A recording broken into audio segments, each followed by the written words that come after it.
అందరికీ నమస్కారం. విద్య నేర్పిన గురుదేవుల పాద పద్మములకు శిరస్సు వంచి నమస్కరిస్తూ ఈరోజు మనం శోధన అనేటువంటి అంశం గురించి మాట్లాడుకుందాము.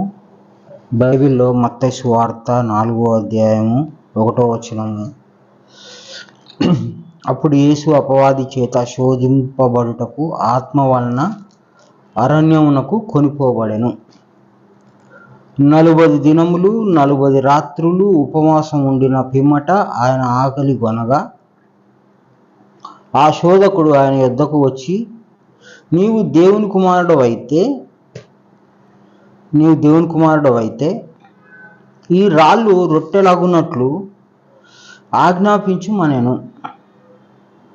అందుకు ఆయన, మనుష్యుడు రొట్టె వలన మాత్రం కాదు కానీ దేవుని నోట నుండి వచ్చు ప్రతి మాట వలనను జీవించును అని వ్రాయబడి ఉన్నదనను. అంతటా అపవాది పరిశుద్ధ పట్టణమునకు ఆయన తీసుకొని పోయి దేవాలయ శిఖరమున ఆయన నిలవబెట్టి, నీవు దేవుడు కుమారుడు అయితే కిందికి దుముకుము, ఆయన నిన్ను గూర్చి తన దేవదూతలను ఆజ్ఞాపించును, నీ పాదం ఎప్పుడైనను రాతికి తగలకుండా వారు నిన్ను చేతులతో ఎత్తికొందురు అని వ్రాయబడి ఉన్నదని ఆయనతో చెప్పాను. సాతాను కూడా చెప్తుంది, ఇది కూడా రాయబడి ఉంది అని. అందుకు యేసు, ప్రభువైన నీ దేవుని నీవు శోధింపవలదని మరి ఒక చోట వ్రాయబడి ఉన్నదని వానితో చెప్పాను. ఆట దేవుడిది. మరలా అపవాది మిగులు ఎత్తైన ఒక కొండ మీదికి ఆయన తీసుకొని పోయి ఈ లోక రాజ్యములన్నింటికీ వాటి మహిమను ఆయనకు చూపి,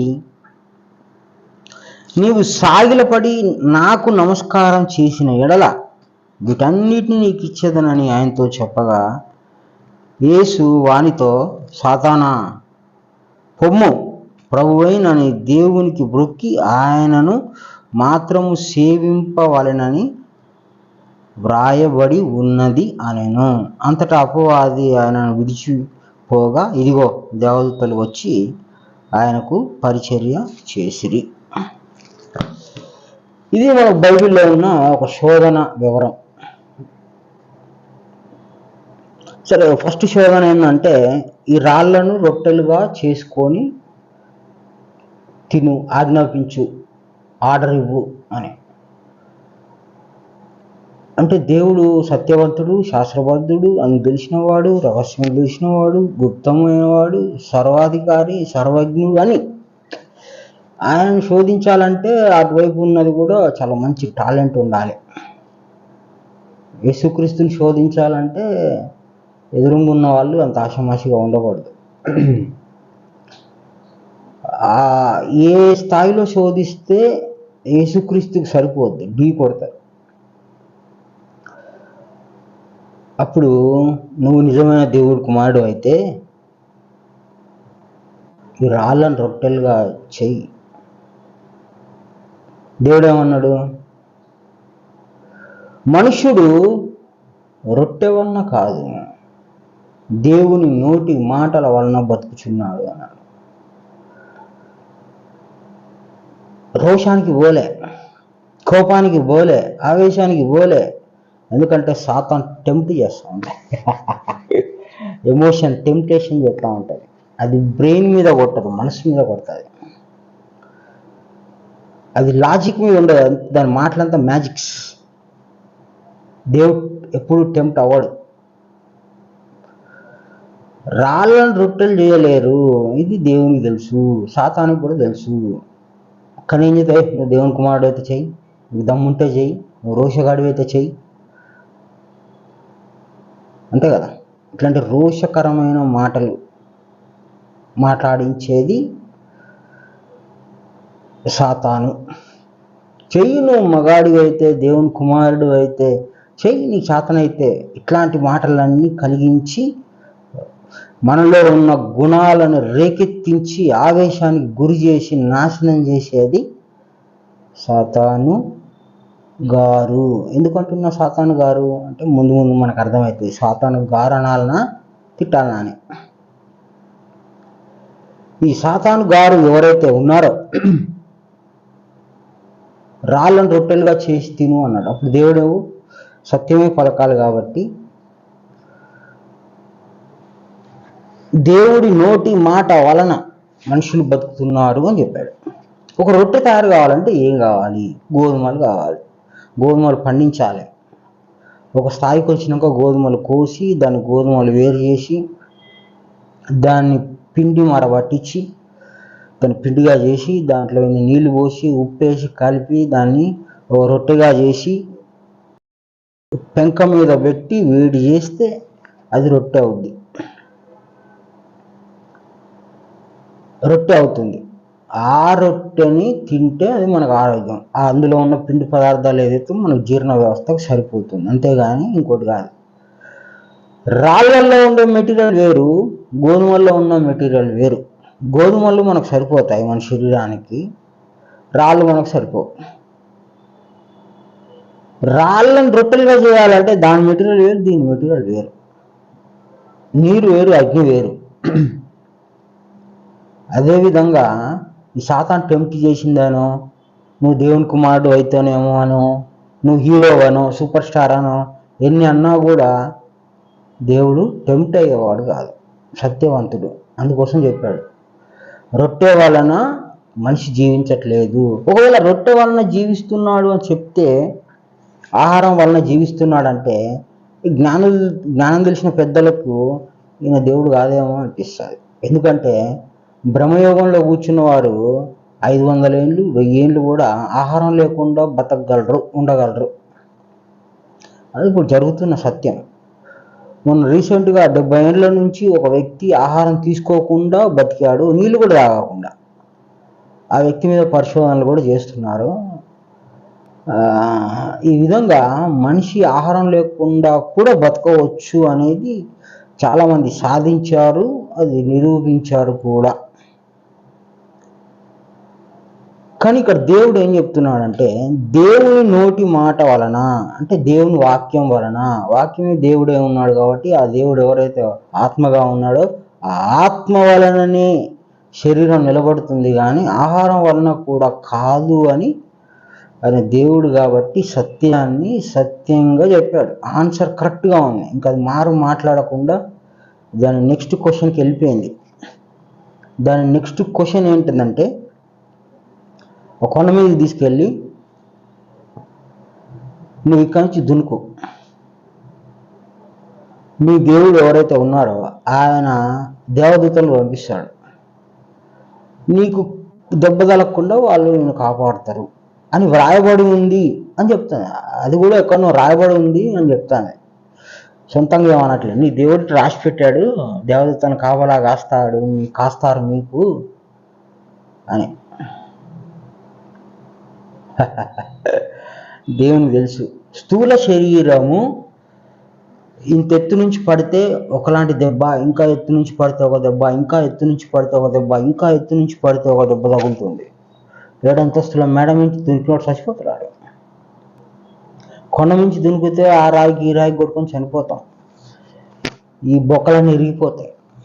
ఎంత పెద్ద జ్ఞాని అయినా, ఎంత పెద్ద యోగి అయినా గిచ్చితే నొప్పిలేస్తుంది. యేసుక్రీస్తుకైనా ఆయన శరీరం ధరించి వచ్చాడు కాబట్టి ఆయన గిచ్చితే నొప్పిలేస్తుంది. ఆయనకి దెబ్బ తగిలితే తగినట్టే బాధ ఉంటుంది. శరీరము భూ సంబంధం కాబట్టి భూ సంబంధమైన నియమాలకు కట్టుబడే ఉంటుంది. భూ సంబంధమైన నియమాలకు, సిద్ధాంతానికి, విధానానికి కట్టుబడే ఉంటుంది. గట్టిగా ఎవడన్నా ఒక గొడ్డలు తీసుకొని నరికేస్తే ఎవరి తలైనా తెగుద్ది. స్థూలము కాబట్టి స్థూల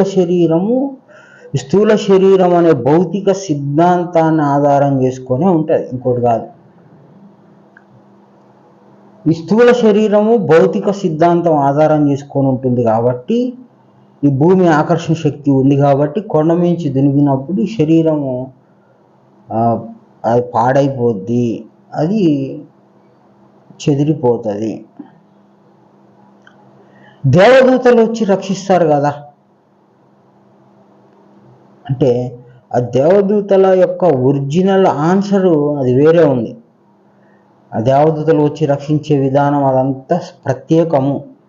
నువ్వు కొండ మించి దేవుడా అని దునికితే కాని పని. అంటే ఆ దేవదూతలు అనే పేరు ఏంటిది, ఎక్కడ ఉంటుంది, ఎట్లా అర్థం చేసుకోవాలి, దాని విధానం ఏంటి, దాని పద్ధతి ఏంటిది అనేది ఒక లెక్క ఉంటుంది. కానీ సాతాన్ గారు ఏం చేస్తారంటే కన్ఫ్యూజ్ చేస్తారు మనల్ని. ఒక మాట తీసుకొచ్చి ఇంకో మాట కలిపి ఈ అశాస్త్రీయంగా అసత్యంగా మనల్ని ప్రేరేపింప చేసేది సాతాను. కొందరు ఇట్లాంటి ఆవేశాలకే పోయి నేను పరలోక రాజ్యం పోయేస్తా చూసేస్తా అని గొయ్యి తీసుకొని అందులో చచ్చిపోయిన వాళ్ళు కూడా ఉన్నారు. ఈ మధ్యలో పేపర్లోనూ వచ్చింది, యూట్యూబ్లలో కూడా వచ్చింది. అప్పుడు గొయ్యి తీసుకొని అందులో ఉంటాడంట. ఆ సంఘస్థులందరూ గోతిలో బూడిచేస్తే 3 రోజులు పరలోకం పోయి మళ్ళీ తిరిగి వస్తాడంట. అంటే ఈ ఆవేశాలకు లోనవుతారు కొంతమంది. ఈ ఆవేశాలకు లోను కాకుండా సత్యం అనేది ఒకటి ఉంది, ముందు సత్యం తెలుసుకోండి అని. సత్యం తెలుసుకోకుండా దేవుడే నన్ను కాపాడతాడు, దేవుడే నన్ను చేస్తాడు అని. వాడో పాస్టర్ ఏం చేసిండంటే చర్చిలోకి ఒక పాముని తీసుకొచ్చి, చూడండి నేను దేవుని నమ్ముకున్నా, ఇదేం చేయదు అన్నాను, అది కాటేసింది, దెబ్బ చచ్చిపోయాడు.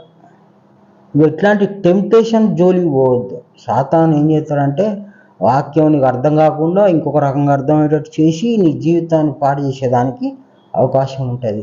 కానీ దేవుని దగ్గర సాతాను ఆటలు సాగలేదు. ఎందుకు అంటే దేవుడు అక్కడ చెప్పిన ఆన్సర్ ఏంది, నీ ప్రభువైన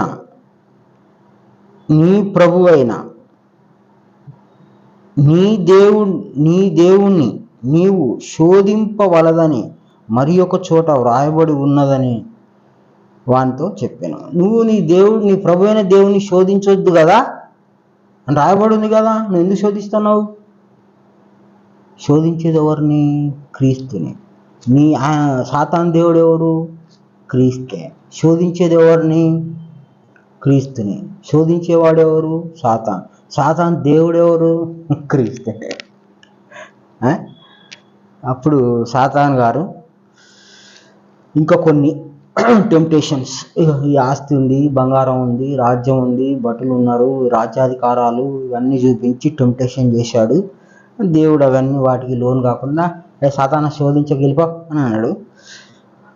అది వెళ్ళిపోయిన తర్వాత దేవదూతలు వచ్చి ఆయనకు పరిచర్య చేసిరి. అంటే పరిచర్య అంటే ఆయనకు సేవలు చేశారు. ఇది శోధన యొక్క విధానం. అంటే సత్యం ఆలోచించాడు కాబట్టి దేవుడు చెప్పాడు. సాతాన్ దేవుడు మన దేవుడు ఇద్దరు ఒక్కలే. సాతానికి ప్రత్యేకంగా దేవుడు ఎవరు లేరండి. మనం ఎవరిని ఆరాధిస్తున్నామో సాతాను కూడా అదే ఆరాధిస్తుంటాడు. ఇక్కడ సాతాన్ని కొంతమంది పాస్టర్లు తిడుతుంటారు, అది సరైనది కాదు. ఇక్కడ దేవుని వాక్యం ప్రకారం సాతాన్ దేవుడు మన దేవుడు ఇద్దరు ఒక్కరే. కానీ దేవుడి పని చేస్తూ ఉంటాడు సాతాను అనేవాడు. మనల్ని శోధిస్తుంటాడు, బాధిస్తుంటాడు, పరీక్షిస్తుంటాడు, మనల్ని అన్ని రకాలుగా మేలుకరంగా తయారు చేసేవాడు కూడా ఆయన. ట్రైనింగ్ ఇస్తుంటాడు. వీడు అసలు పాస్ అవుతాడా లేదా, ఏమి నేర్చుకున్నాడు, టెంప్ట్ అవుతాడా, దేవుని వాక్యం సత్యం తెలుసా వీనికి, ఏ కోణంలో ఎట్లా బాధిస్తే వీడు, ఎట్లా కన్ఫ్యూజ్ చేస్తే కన్ఫ్యూజ్ కాకుండా సత్యం ప్రకారం ఎట్లా నిలబడతాడు అని శోధించి పరీక్షించి వాడిని నెంబర్ 1 దేవుని క్యాండిడేట్గా చేసేది ఎవరు అంటే సాతాన్ గారే. శోధింపబడకుండా, బాధింపబడకుండా, వేధింపబడకుండా, అవమానింపబడకుండా దేవుని రాజ్యంలోకి మనం ప్రవేశించటం అనేది కుదరదు. పరీక్షించబడకుండా ఎవ్వడు కూడా దేవుని విధానంలో లాభం పొందలేదు కూడా. అందరికీ శోధన ఉంటుంది. అటువంటిదే దేవుడు మీకు కూడా ఉంటుందిరా నా దారిలోకి వస్తే అని చెప్తున్నాడు. ఇది మన గురించి మనం తెలుసుకోవాలి. దేవుడికి ప్రత్యేకమైన ఆ శోధనలు అవేవి ఉండవు. కానీ మన లోపల సాతాను ఉన్నాడు, లోపల ఉన్నాడు. అక్కడంతా బయట క్యారెక్టర్స్ అని మనకు తెలియబడతా ఉంది. కానీ లోపల మన శరీరం లోపల సాతాను ఉన్నాడు, మన శరీరం లోపల దేవుడు ఉన్నాడు, మన శరీరం లోపల మనం కూడా ఉన్నాము. మన లోపల ఇటువంటి శోధనలు కొన్ని 100,000 పుడతాయి. అట్లనే దేవుని వాక్యాలు కూడా మనకి ఈ శరీరం నుంచే వస్తాయి. టెంప్టేషన్ అయితే నరకం వెళ్ళిపోతారు, దేవుని వాక్యం ఆధారం ఉంటే మోక్షం వెళ్ళిపోతారు. నువ్వు యుద్ధం చేయాల్సిన చోటు ఏంటంటే శరీరమే. నీ శోధన ఇక్కడే పుడుతుంది, నీ సత్యం కూడా ఇక్కడే పుడుతుంది, నీ బాధ ఇక్కడే పుడుతుంది, నీ బాధకి సొల్యూషన్ కూడా ఇక్కడే పుడుతుంది. సాతాను ఇక్కడే ఉన్నాడు, దేవుడు ఇక్కడే ఉన్నాడు, నువ్వు కూడా ఇక్కడే ఉన్నావు. మొత్తం నిన్ను పవర్ ప్యాక్ చేసే పెట్టాడు దేవుడు. నీదే ఒక పెద్ద సృష్టి. నీ లోపల దేవుడు, ఆత్మ అనే దేవుడు ఉన్నాడు, కుమారుడు అని నువ్వు ఉన్నావు, సాతాను గారు కూడా ఉన్నారు. ఆయన టెంప్టేషన్ చేస్తారు. మన సత్యమైన మాట పట్టుకొని మనల్ని మనం కంట్రోల్ చేసుకుంటూ ఉండాలి. ఈ విధంగా మనం సత్యం ఆధారంగా ఈ మాటలు మనకే చెప్పాడు. ఏదైనా ఒక క్వశ్చన్ అడిగినప్పుడు, మన లోపల పుట్టినప్పుడు అది శాస్త్రబద్ధంగా సత్యబద్ధంగా ఉందా లేదా చూసుకొని బుద్ధితో యోచన చేసి లోపల యుద్ధం చేసి ఒక మాట నిలబెట్టుకొని దేవుని వైపు పోవాలి. అట్లా నిలబడితే, అట్లా నువ్వు ఉండగలిగితే దేవుని వైపు నుండి దేవదూతలు నీకు వచ్చి పరిచర్య చేస్తారు. అంటే నీకు సహాయం దొరుకుతుంది, దేవుని వైపు నుండి నీకు సహాయం లభిస్తుంది అని మనం అర్థం చేసుకోవాలి అంతే. మళ్ళీ ఎవరో వచ్చి మనకి చెప్పరాసి పని చేస్తారు అనేది తప్పు. కానీ దేవుని వైపు నుంచి మనకి సహాయం దొరుకుతుంది అని అర్థం చేసుకున్నాం. దేవదూతలు అంటే దేవుని వైపు నుంచి మనకు సహాయం దొరుకుతుంది అని అర్థం చేసుకుంటే సరిపోద్ది. ఆయన సహాయం ఉంటే మనకు అన్ని రకాలుగా మేలు జరుగుతుంది అని. ఎప్పుడు నువ్వు దేవుడి జ్ఞానం తెలుసుకుంటే, ఆ తర్వాత సాతాను గారు మనల్ని పరీక్షిస్తూ ఉంటారు. మనము దేవుని వాక్యం ఆధారంగా సత్యంగా కొన్ని విషయాలు గద్దించాల్సి వస్తుంది మనస్సుని. ఏమని? ఇది తప్పు, ఇది కరెక్ట్ కాదు అని.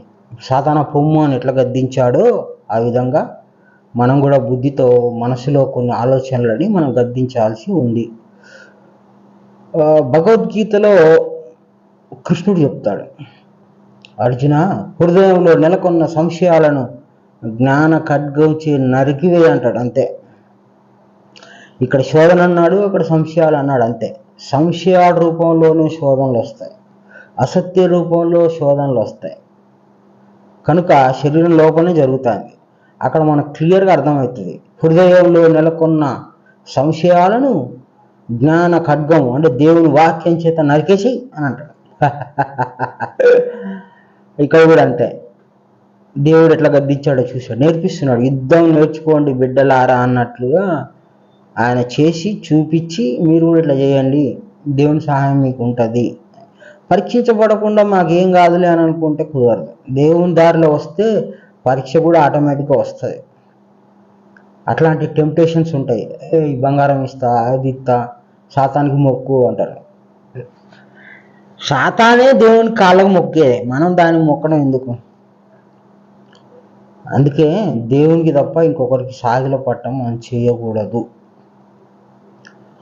ఇట్లా మనం కొన్ని దేవుని వాక్యం మనకు బలపరుస్తూ ఉంటుంది. ఆ దేవుని వాక్యం బలపరిచిన కొలది మనం ఇంకా బలంగా తయారవుతాం.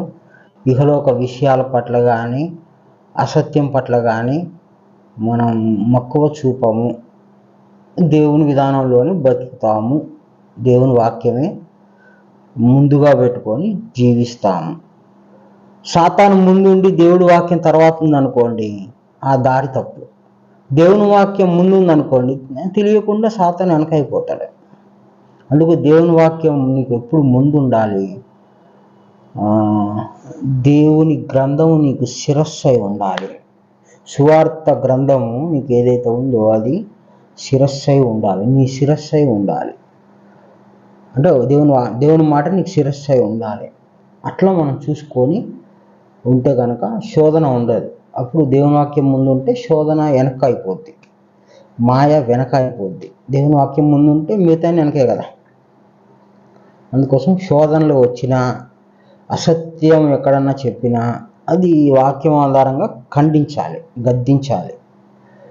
ఇది మనకు మనమే చూసుకుందాం. క్రీస్తుకి జరిగిపోయింది, ఇది మనకు పనికిరాదేమో అనుకోవద్దు. ఇది నిరంతరం మనకు పనికి వస్తుంది.